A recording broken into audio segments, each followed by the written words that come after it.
My name is Jordan Howard. I am one of the hosts of GenYNot. I am joined by my co-host Jamera Burley, who is coming from DC. I'm coming from one of the best cities in the country, or the world. We could say the world, Los Angeles, where it is 75 and sunny today. GenYNot is a platform that engages millennials in political dialogue on the issues that are disproportionately affecting their everyday lives. GenYNot has teamed up with Gen Progress, the youth arm of Center for American Progress, for a series on gun violence prevention. We are dissecting the issue of gun violence and doing so along with members of Gen Progress's Gun Violence Prevention Network, comprised of high school and college students and activists doing a range of work in their communities to echo that their lives matter. Today, we will be discussing gun violence as it relates to race. Some people say that gun violence is not a race issue, and then statistics will tell us that a young black man is nearly 5 times more likely to be killed by a gun than a young white man, and 13 times more than an Asian American man. So we're going to talk about why is that. We're going to talk about where it's happening. We're going to talk about solutions. Of course, we will talk about policing. And the reality is that gun violence is largely divided and shaped by race in America. And we are joined and privileged to be joined by amazing people from all across the country. And what I'll do first is let all of you introduce yourselves, give us a short introduction of who you are, where you work, where you do your work. You can tell us where you're residing from, and we'll decide if it's, one of the best cities in the world. We can start with Shamil.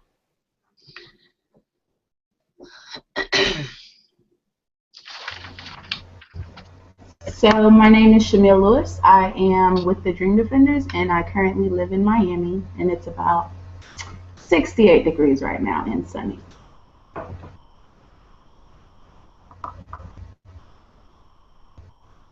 Dante. Hi, everyone. My name is Dante Barry. I'm the director of Hoodies Movement for Justice organization, racial justice organization based out of New York that does work around racial profiling and gun violence.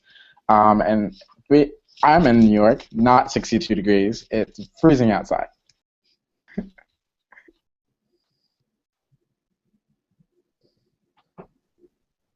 Michelle?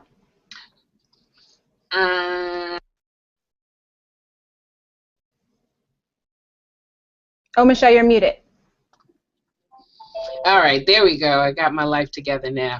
Hi, everybody. My name is Michelle Jawando, and I am the Vice President of Legal Progress at the Center for American Progress, which is a progressive organization, think tank, advocacy organization that's really pushing the conversation, progressive policy on what would a progressive America look like, and then you fill in the blanks, whether it's criminal justice, women's issues, the Supreme Court, justice. And so the fun thing is I get to come to work every day and imagine a world that I want a little bit better than the one that I have now. I am in Washington, D.C. It is, I think, 16 degrees with the wind chilled. It might be 8. It's cold out here.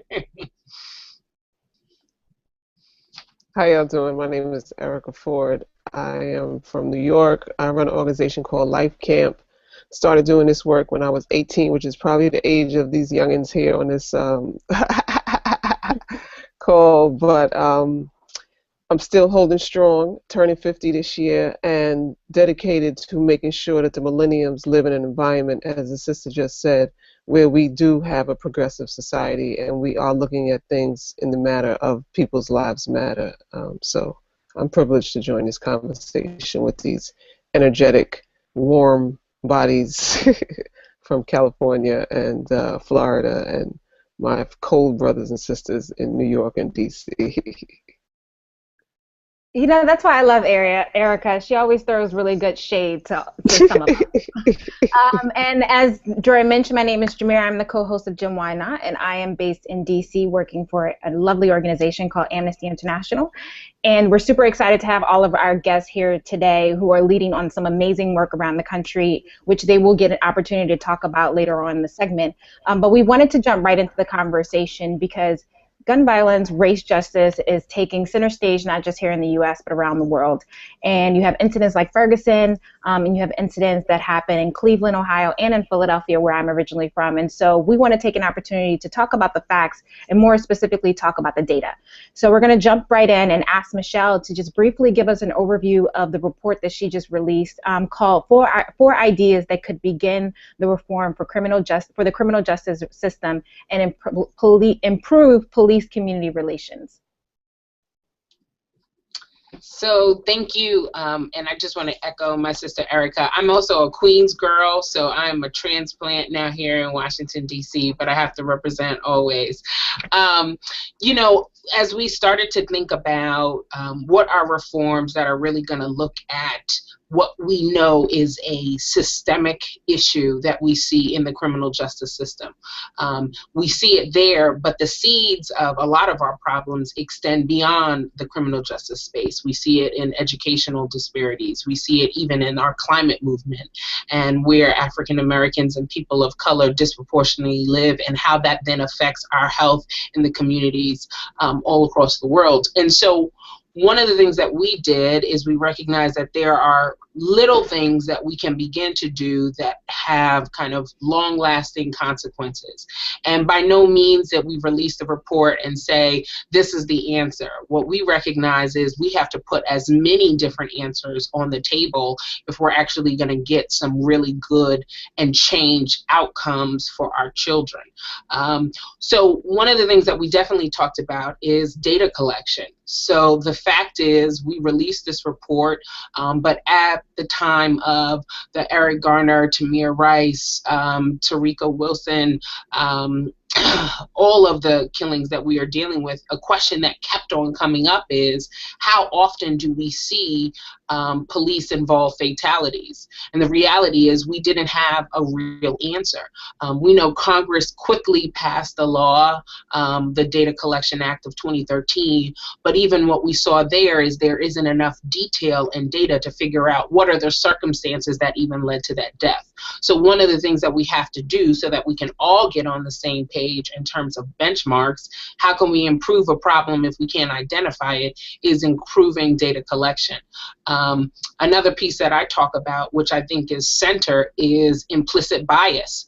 If we recognize that from the outset that people are carrying with them kind of stereotypes about individuals, and disproportionately we see this in the Black and white context, but we see it with all of our Black and brown brothers and sisters. If we see that these stereotypes are affecting all of our contacts with one another, and particularly in the policing setting, what we saw in some of the data that we exposed is you are 3 times as likely to be shot if you are an unarmed African American as you are if you are an armed white American. And the question is why?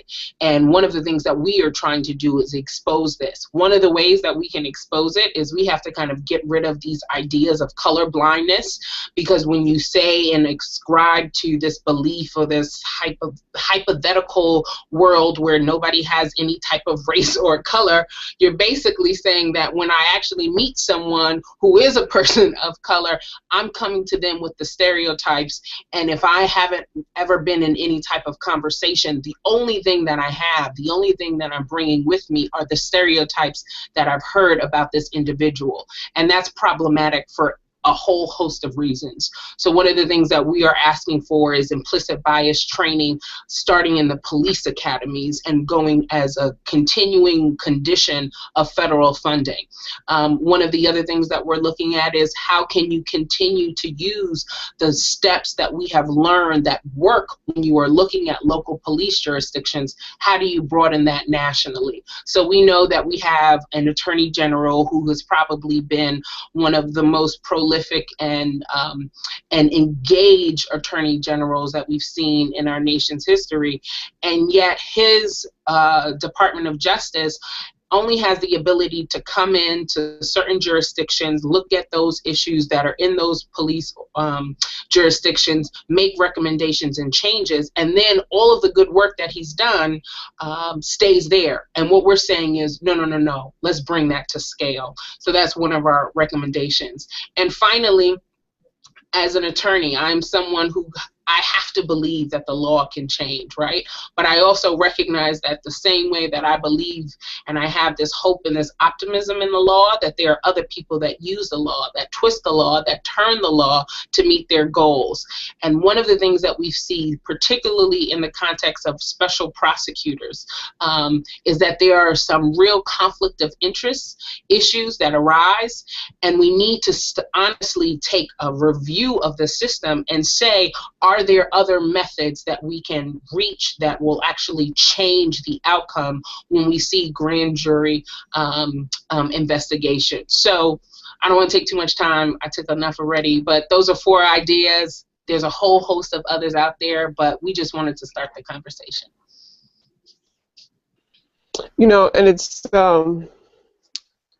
very true what you said. On the day that Eric Garner got actually killed, I was having a meeting in my office with several high-level police officers in the Southeast Queens community around exactly what you was talking about, around the ability to set up a new training with them so that we can use Southeast Queens as an example to, you know, how we can work with the police department and reduce the numbers of incidents on both sides, because we understand that it's not just a situation where we're going to say, we're going to just stop the police. We're also going to stop on the other side, you know, some people who don't know. Let me just use myself as an example. Every time I was engaged with the police, I was arrested or, you know, extremely harassed, because I started out with cussing them out because I had an extreme disdain for them, because every time I was engaged with them, it was an incident of hate coming from them to me. So I automatically turned on my hate anytime I saw a police officer. And as it happened with me, who was someone, quote unquote, an organizer in the community, it's no different from the quote unquote ordinary people in the community. It's actually even worse. So one of the things that we laid out is, how do we heal a community? How do we set up those things? And we've been in discussion and negotiation with high-level officials. Actually, the day after, it's just all coincident, because when you're working, it stays in alignment of what happens in society. So actually, after the no indictment came out, I think I even called Jamira, because I had a meeting 2 days later with the top 5 levels of the New York City Police Department around this thing. And I say all of that to say is that there has to be a shift in how, not only how they see us and how they relate to us in a community, but as you said, the stories that are in both of our heads, you know, because we have to exist amongst each other in our community, and them being ones of law, they come to us with a level of disdain. Like,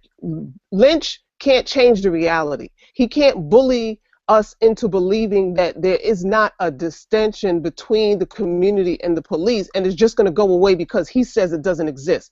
That's not true. When we see people in uproar throughout the United States and in other countries, it's because of something. And what happens more and more often is that when it gets disrespected and acted like it doesn't exist, then the tension gets even further and further. And right now, just in terms of New York, the tension is getting worse because the disrespect is getting worse. So he's trying to put it under the blanket, and I'm using New York as an example, but it's no different in any other city.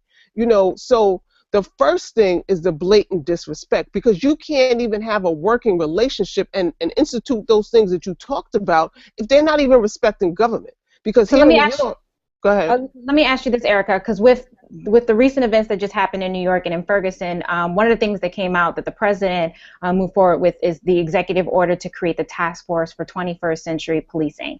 And one of the things that keeps coming up is what is the role of police? Serve and protect, but serve and protect who? So the question that I want to throw out there to everyone is, what is the role of policing? And not only that, does that policing look different for people of color, and how can we help to change the narrative? It definitely looks different for people of color. It looks different for people of color because, one, when we look at poverty, it plays a face in how certain situations get played out. So when you're in a community of poverty, you're set up first in a condition where crime is going to exist, right? So when you come into the over-policing of this community now because of the existence of poverty, you know, how do you address it? You're addressing poverty with enforcement, you know, so we have to, there's an underlying fact that has to be dealt with in the first instance. So when you talk about the president put together a task force, they always put together a task force around these things. But what comes out of these task force, because the people on the task force ain't connected to the ground and what is happening on the ground. So they set up some highfalutin situations of response, but it doesn't get to the ground. And that is the systemic problem of the solutions, quote unquote, that continue to get pushed out to communities. And that's why they get... So let me bring Dante in real fast, because he works with Million Hoodies, and you guys came out of the response of the murder of Trayvon Martin, and you guys are very much on the ground. And I'm curious your take in regards to what Erica just said, and not just in regards to policing. What is the role of policing? Whether or not it looks different for people of color or marginalized groups like women and children, but also whether or not young people who are on the ground changing and advocating, how should they be a part of this conversation as well? Absolutely. I think when we look at policing, we also we tend to think of it in a very narrow box, and I say that by just as in terms of law enforcement, and then also we tend to look at it through a gendered lens, unfortunately. Right, where we don't necessarily expand the definition of policing, expand the definition of state-sanctioned violence, particularly around Black people, and how that impacts a lot of the different statuses and intersectionalities within our own identities. I mean, for instance, for example, in Oklahoma, there was a police officer that raped 8 Black women and also was found not guilty. And that happened very recently, but that's not a conversation around policing, right? That's not a current conversation around policing, but it's a form of policing that it's a problem, right? And then if you look at folks that are gender non-conforming or trans, who are often policed in different ways and murdered in a lot of other pieces, we're also not looking at some of the intersections that affect our own identities within people of color, within Black people specifically.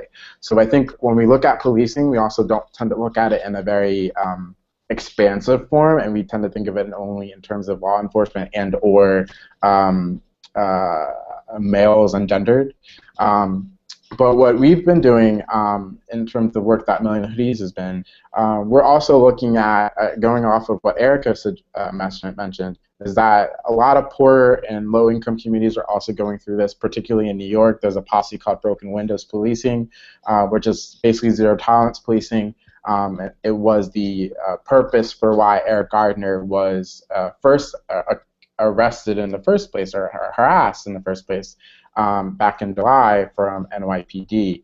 And this is something that we're actually seeing in mirror. We're seeing these types of policies that are in place. That's also not just in our communities, but they're also in our schools. You have zero-tolerance policies in schools where young Black and brown folks are being criminalized at a very, very young age just for very petty things. And that's happening in the form of policing as well. So I think when we look at this, we also have to expand the definition of policing, what that actually looks like as well.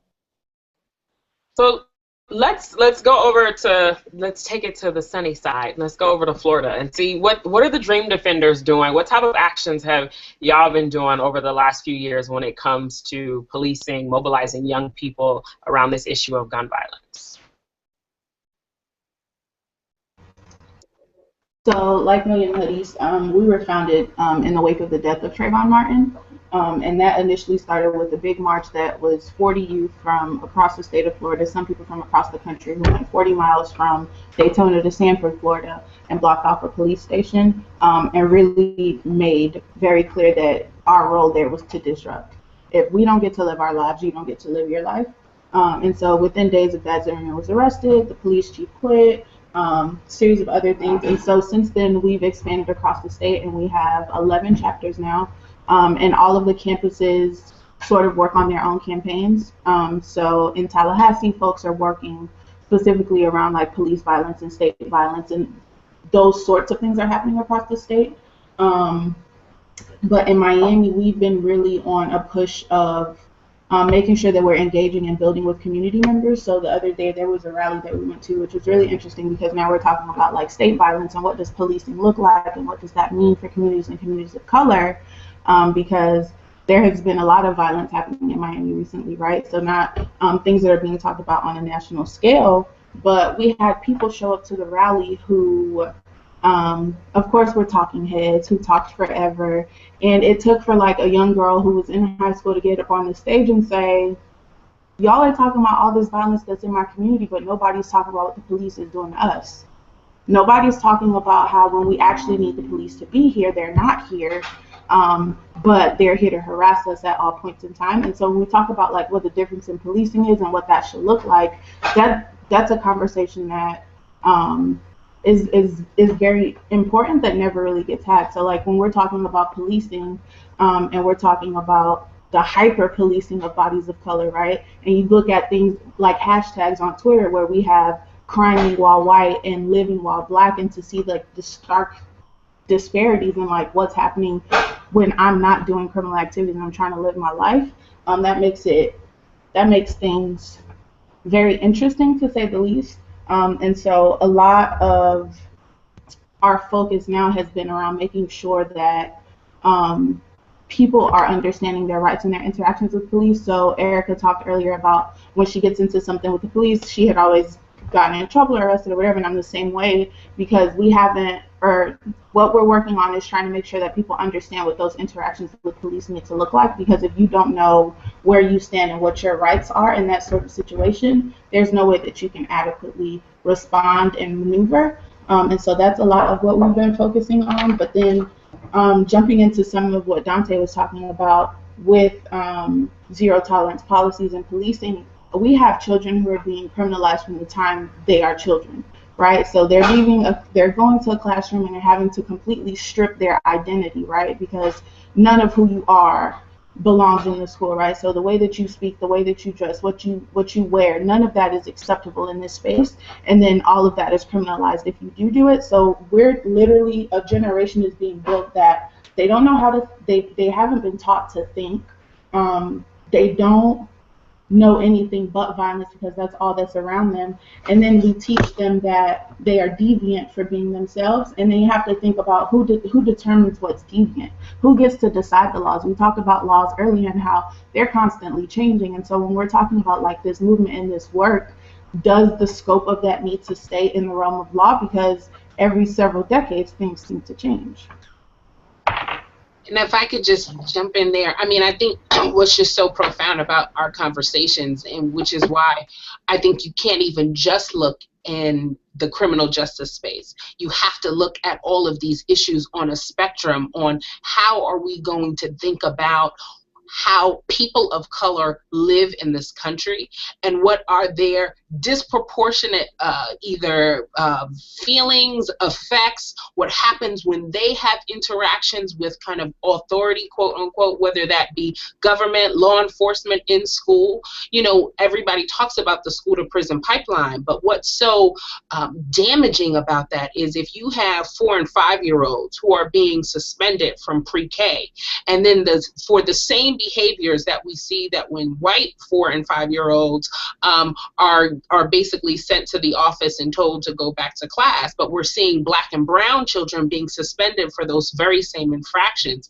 And then you get to high school years, and so your behavior when you are thinking that you're doing nothing more but like speaking your mind and using the voice that we tell our young people to have. We tell young people, develop your own ideas, develop your sense of identity. but then for those same behaviors, we criminalize them when those voices happen to be in the bodies of Black and brown young people, right? So part of this is a conversation and getting people to acknowledge the differences on how people live, right? And that's where a lot of this kind of implicit bias conversation comes in. We recognize that we're not going to be able to say, hey, this is what racism looks like, this is what discrimination looks like, you're doing it and you need to stop. No, that's not going to happen. That would be a hope, that would be a wonderful thing, but that's not exactly what's going to happen. What we can do is we can just start to acknowledge the differences in lived experiences for children of color. We can acknowledge the differences in the experiences of particularly young Black boys and our young Black girls in school systems when they have interactions with police. And then we can begin to say, okay, now that we can quantify, we can look at this, we know that these aren't imaginary things that are happening. To Erica's point when she says that, like, you know, Pat Lynch says a lot of this is made up. It's not made up, because these are the real lives and the effects of the people who live them. And so once we start to have these acknowledgement of the differences, then we can talk about how can we impact institutions and systems to both acknowledge those differences and then set up processes so we can change that. It's interesting that you mentioned that, because one thing that really strikes me when you look at mass shootings like Columbine and the school shootings that happened in Sandy Hook, immediately after those shootings, the first thing that went into those communities were mental health specialists, were counselors to come and talk to students about their emotions. But when you look at communities of color, the first thing that goes in is metal detectors, more policing, bars on the wall. And so it boggles my mind when people think that when you increase police, you somehow decreases crime, when we know that since the installment of the war on crime, that is only the violence has only escalated, particularly in communities of color.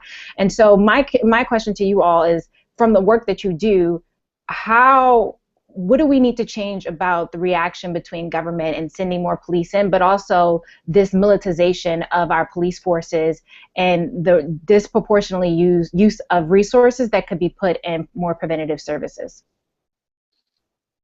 I think, to be realistic, one, I just want to give a check for people who out of New York City. Pat Lynch is the head of the police union, the police officers union, so people know who we're talking about.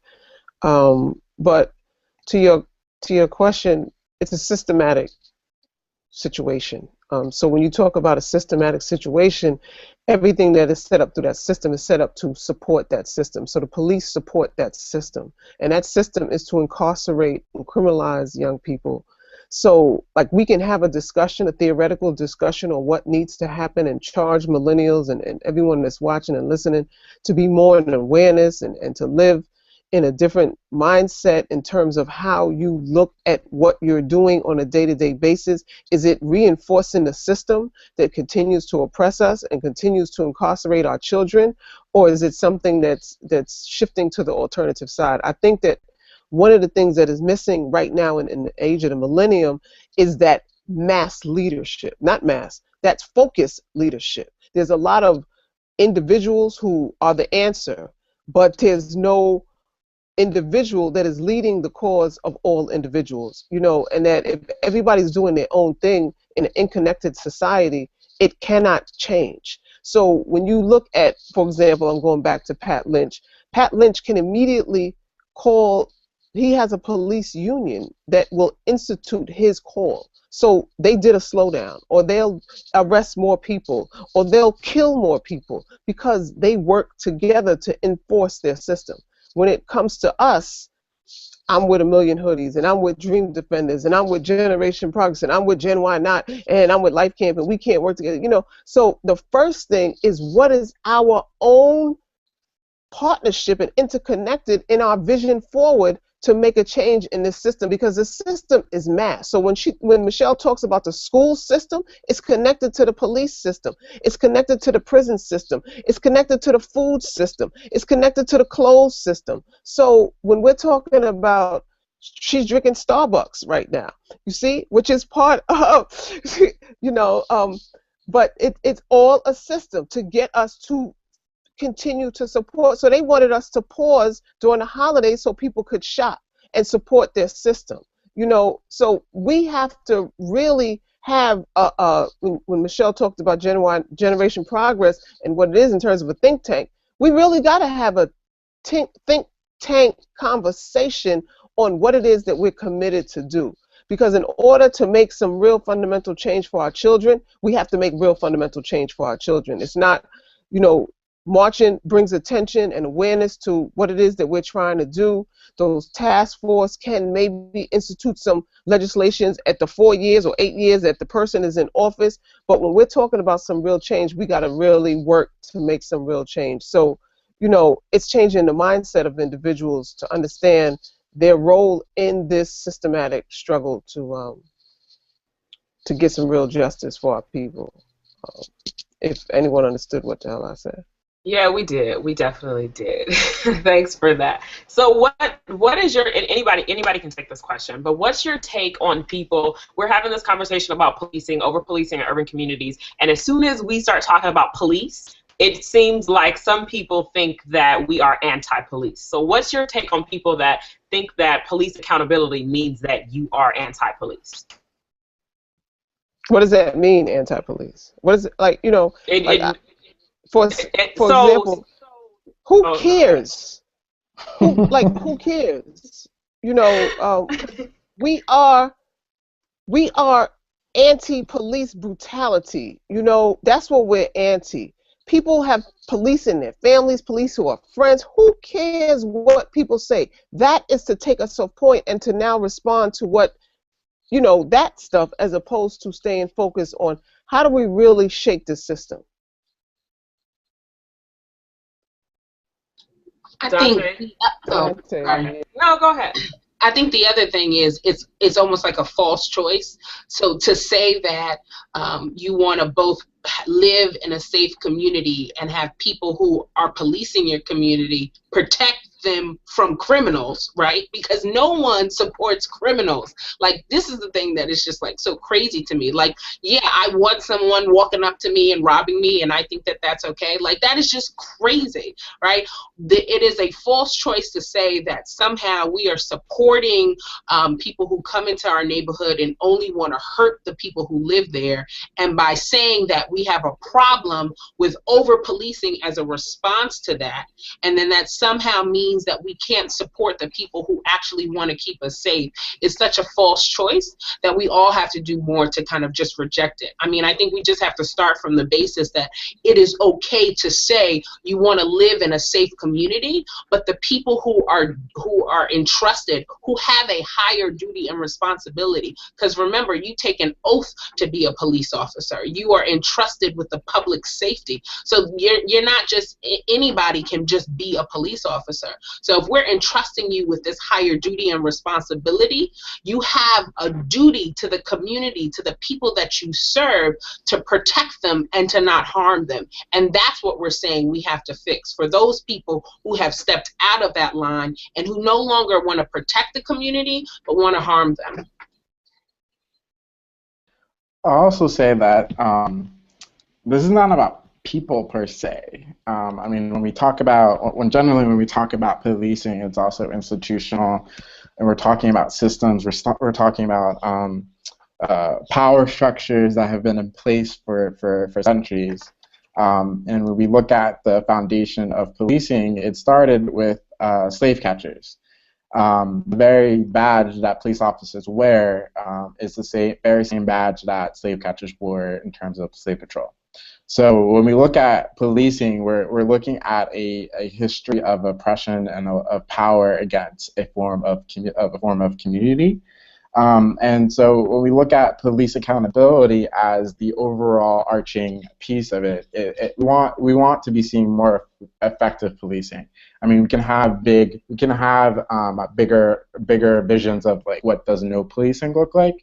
But what the conversation is about right now is about how do we have effective policing that works for each of our communities, and it's not. We're not going to see a excessive use of force by local police departments like they did in Ferguson, and also what they have in New York City.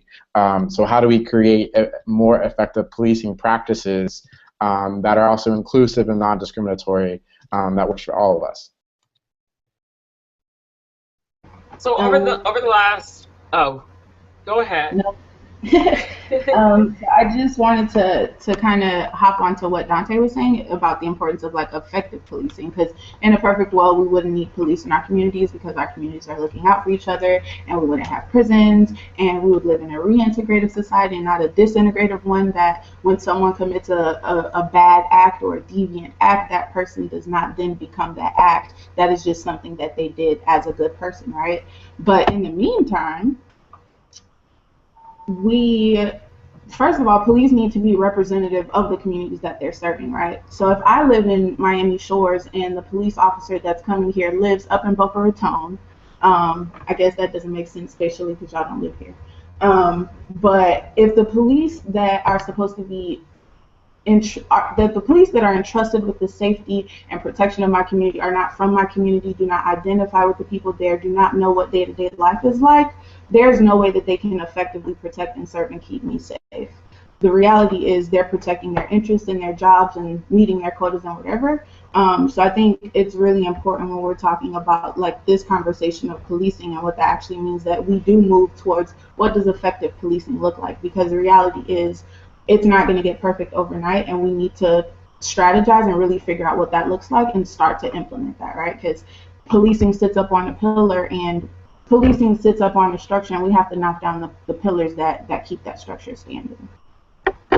So if I could interject, because in making that analysis, I came up with something called crisis management system. And what it does is looks at the question of violence as a disease. It uses, as Jamira mentioned, cure violence is one of the pieces of the system, but it looks at the overall reason on why violence happens and the impact of trauma and the need for us to have that support that we other situations that happened in mass killings. What is happening with our people in terms of healing from the trauma? What is happening in terms of understanding the law? So we brought in the legal piece. What is happening in terms of how we deal with the lack of jobs in our community? So we brought in a jobs piece, and all of these pieces are put together as a crisis management system, which includes how do we heal the relationship and create a relationship that works for the police and the community to exist? Because if, as the sister said, we have a safe community, then really there's only few reasons for police to come into our community. And those things have to happen. So if you look right now in New York City with the quote-unquote slowdown in work, the communities are still safe because people have caught on. When we talk about this is the 5th anniversary of Peace Week, our messaging has caught on. Our messaging has spread. We started in New York with 5 sites, 6 sites. Now it's 15 sites. So that's 15 different neighborhoods in New York City, not including those brothers and sisters who are on the ground and not part of the crisis management system technically, but part of the crisis management system because of their work. So there is a method that can work to resolve it. But that goes back to the question that I said before. If we're just a bunch of organizations having conversations about conversations as opposed to something that works that the Dream Defenders does, and something that works that Million Hoodies does, and something that works that Amnesty International or Generation Progress, I always talk about the ability to produce the data and so on and so forth, which is so very important in sustaining our work. You know, so how do we make the conversation focus on a solution that some of us already have in practice, as opposed to us continually reinventing the wheel when we're, because when I was 18 and I came into the movement, I thought it was all about me. So I immediately went to some of the people who were part of the quote-unquote movement before. It's like, what the hell are y'all doing? Y'all ain't doing jack. You know what I'm saying? Because at 18, I thought it was all about me. And that is what is happening now, that people who are stepping into the movement when Trayvon Martin got killed or when Eric Garner got killed, it's a movement that has been moving for many years. So we must give respect and give knowledge to those pieces that have been going on. So I just say all of that to say that I salute these conversations, and I think that we need to continue to have these conversations, but they need, not this in particular, but the conversation of the millennials needs to be focused and guided around a strategic solution that sometimes is already in existence. What you laughing at, Jordan? I'm laughing because I'm wondering if you just shaded our like whole conversation and whole not video content yeah, or what. Like I'm just only a story. I'm just wondering. Not cipher. That's a story that's in your head. That's a story that's in your head, maybe with some guilt and agreement. Oh, now a cipher, so you're rapping. Okay, yeah, makes sense. No doubt, no doubt. Not So, cipher's knowledge. Nah, y'all. I'm totally always want to be part of the GenYNot conversation, and as I said to Jordan earlier, that LifeCamp is here to be part of building the platform and doing anything and everything that we can do to help build these conversations, because young people are not having conversations. They're on Twitter. They're not. That's where we want to get to. We want to get to the action. But first, can I say? I just want to say, yes, I am totally cutting you off, Jordan. But what I want to say is back to Erica's point, because I think she made it a very good point, which is the fact that there is a space and place for everyone in the movement. Whether you do research, whether you do organizing, whether you do policy, like there is a space for everyone. And I guess the problem is when people think it's just about their section of the movement versus making sure that all of the pieces work together. And so, but I'll turn it back over to you because I know you want to close it out in regards to action, but I think what Erica made is a great point, is how can we bring all of these pieces where people are experts in to the table and we can really make some concrete, sustainable changes. I agree. It's a good point. We can't let our activist egos get to us all the time. Everybody has a role, and we got to remember that we all have roles. So, but that action piece is super important. Over the last few months, we've seen young people all across the country, old people as well, seasoned people, and foot soldiers that have been there and been a part of this movement for so many years before many of us were even born. But what they're echoing across the nation is that Black Lives Matter. That's the message of this movement. So I want to take this time to just change the conversation and start talking about that action, whether it is direct action that's already happening, and you can uplift the action that has already been done, that you specifically liked or want to see more of across the nation, you want to scale, or where does that action need to go, whether that's in person, online, or legislative action. Let's go, Dante. Having trouble meeting. Yeah, so I think that the points I just made, everyone has a role, and I think that point doesn't get lifted up enough. I think that in our framework, we think that organizing is the only way to get anything moving, and other pieces of the work also often gets undervalued. Because of that. So I think that, one, when we think about action, we also need to think about how it's just thinking about how we're moving the needle. How are we moving the needle forward on the issue, and how that affects all the communities that are most impacted. So that, for our end, our piece of that is through strategic communications and grassroots organizing, and creative technology. So being able to think about how our capabilities, our resources, our strengths can help capitalize on this current movement today. So for us, I think it's really about how one is like, are we challenging culture and challenging the power dynamics? And then the second piece of it is like, how are we creating political change as well? Thank you, Dante. And I know you have a train to catch, and we don't want to make you late, so good luck with making it from one cold city to another. Erica? Black Lives Matter. I think that the way we take that to the next level is by instituting some work to preserve Black lives. If Black lives, what does that mean? Black lives, like we throw out these hashtags all the time, but we don't give life to the hashtag. We say Black Lives Matter as we kill somebody in our lyrics, or we say Black Lives Matter as we disrespect that other sister, or we say Black Lives Matter as we say F the person who started the move, was in the movement before us. So does whose Black Lives Matters? Is it the person that's already dead, Or is it all Black Lives Matter? And then when we articulate these things, let's be true to our words. Let's be impeccable to our words. Let's live a life that we say we want other people to live.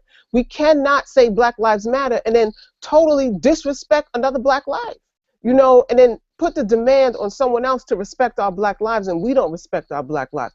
And I'm not negating in no form or fashion the question of racism in America. We must deal with racism in America. It's a systematic situation, and we cannot address it emotionally. We cannot address it individually. We cannot address it, you know, like on Sunday and then Monday, Tuesday, Wednesday, we just, you know, smoking blunts and effing up the next person. You know what I'm saying? It has to be something that we're dedicated to. And I, you know, I charge the millennials to really be dedicated to making Black Lives Matter in a real sense, in all sense of the way, and understanding what the job is in doing that, you know. So I would love to have another one of these Google Hangouts with more of the people who are on the front lines of this Black Lives Matter and these Million Youth Marches, and on the TV talking about all of these issues, and our spokespersons and so on and so forth. Let's continue these conversations on even if it's not aired or whatever,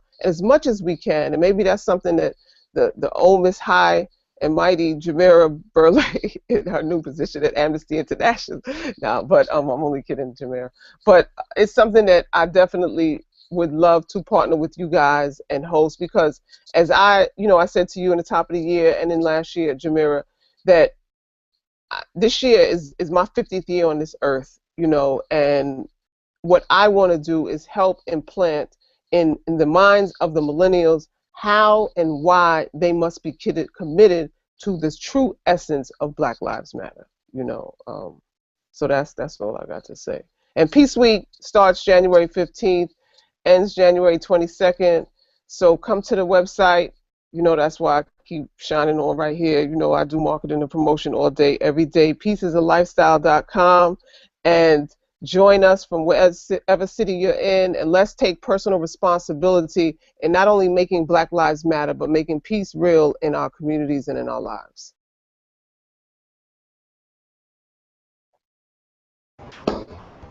So for me, Black Lives Matter is about my humanity, right? Because we live in a society every day that tells me, because of the color of my skin and the texture of my hair and the way I decide to talk in the neighborhood that I live in, that I don't matter.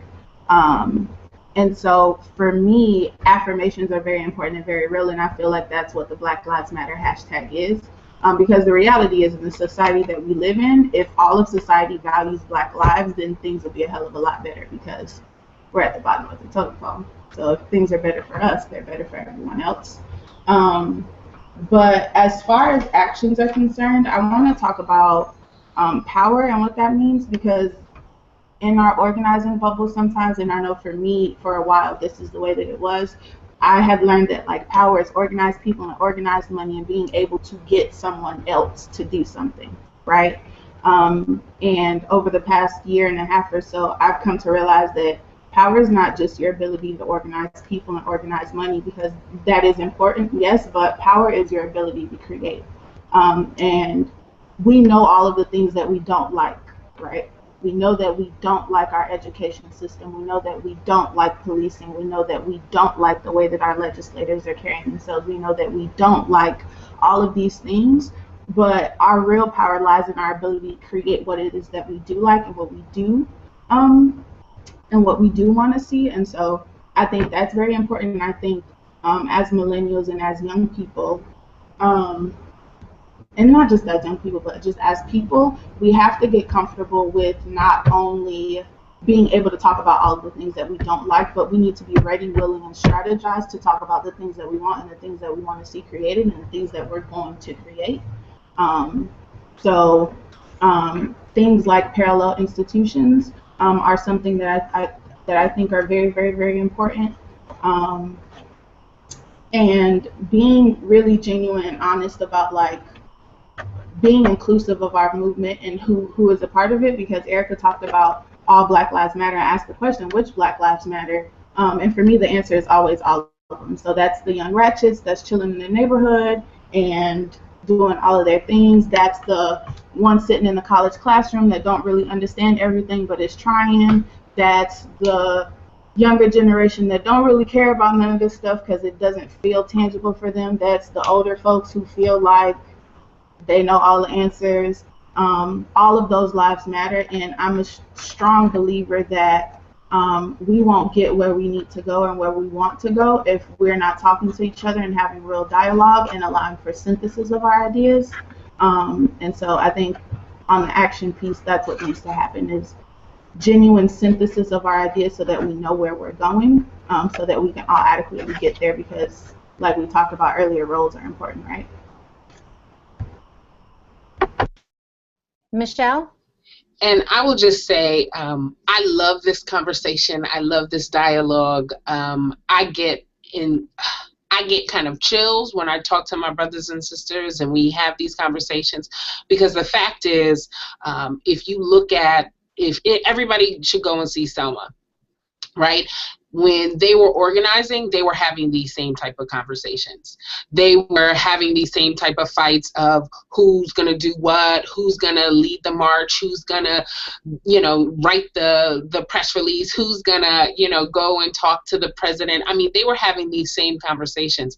And what inspires me is that they literally change the outcome of this country with their work. And so I similarly believe that we are at a crucial apex in history where a lot of this energy is going to move in the same direction.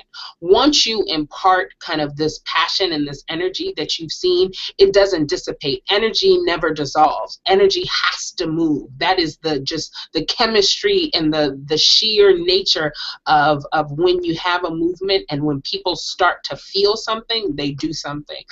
So I think, I am always an optimist. I have to believe that. That is the way I live. My faith tells me that. When I look around, when I look into the eyes of my 3 daughters and I look at them, I am empowered and I am encouraged, because I know that the work that I'm doing is going to make it better for them. And so when I think about kind of Black Lives Matter and my role in the movement, it is to continue to do what I'm doing, to have the conversations, to write the reports, to talk to the legislators, to be on these conference calls with my sister and my brother who had to duck out. This is what we do. This is how we communicate. This is how we make change happen. And this is what progress looks like. And so as difficult and disappointing as it is, I believe that more is coming, that it will be better, that things will change, because I know none of us will be comfortable until it does. And so that's what gives me hope, and that's what makes me believe, and that's why I think we're going to win. I just do. We are going to win. Oh, my God. Thank you, ladies, for joining the conversation. And for all the fellas who are watching, don't worry, we did have Dante representing for some perspective. But again, this conversation does not end here, as all GenYNot conversations. The work really continues with the organizations who are represented on this Google Hangout. Everyone from the Dream Defenders to Million Hoodies to LIFECamp, as well as for the Center for American Progress and Generation Progress. We appreciate you all for joining this Google Hangout. Again, we look forward to continue the conversation, and we look forward for all of you getting connected to the organizations and their work. They all have websites, they all have Twitter accounts, so I encourage everyone to get engaged and get involved, and look out for more from GenYNot. Thank you for checking out this episode, and I hope everyone enjoy the rest of their day. Bye. Thank you, ladies.